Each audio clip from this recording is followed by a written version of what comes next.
ऐं क़ुरान फरमाए थो त जेको नबी अलैहिस्सलाम के मिराज करायो है उन जो उसूल जो को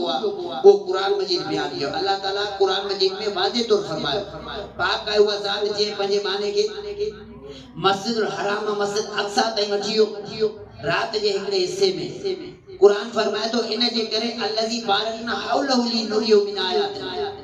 सिर्फ इन जे करे मिराज करायो ताकि जो को उन जे आस-पास में बरकतूं उहे ॾेखारे बारकना हौलहु जे अल्लाह जी निशानियूं उन्हनि जे लाइ ॾेखार घुरायो वियो। नबी साईं खे मिराज कराइण जो मक़सद ख़ुदा जी निशानियूं ॾेखारणा जे जन्नत आ जहन्नम या जेके गुनाहगार आहिनि उन्हनि जो अज़ाब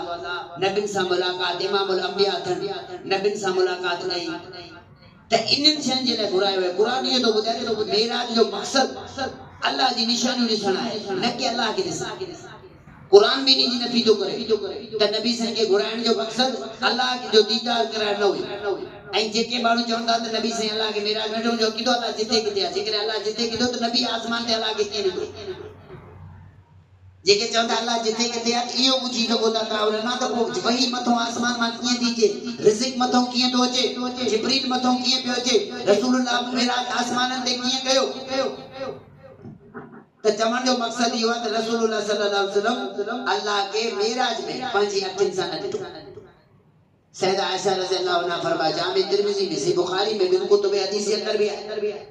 त जो को चवे तो रसूलुल्लाह सल्लल्लाहु अलैहि वसल्लम मिराज में अल्लाह के पंहिंजी अखियुनि सां ॾिठो फ़क़त ख़ज़फ़नहु त चवण जो मक़सद आहे इहो अक़ीदो रखण त रसूलुल्लाह मिराज में अल्लाह के ॾिठो ग़लत आहे। सही अक़ीदो इहो आहे जेको सहाबा इकराम जो अक़ीदो त रसूलुल्लाह सल्लल्लाहु अलैहि वसल्लम मिराज कयो जिस्मानी रूहानी लिहाजा आसमान जो सफर की रात में कहीं हिकड़ी रात जे हिस्से में कहीं वयो आयो ठीक है। ऐं इमामुल अंबिया जो ॿियूं दीगर नेमतुनि सां अल्लाह ताला उनखे नवाज़ो जे क़ुरान जी सूरह बक़रा जी पोयूं आयतूं सूरह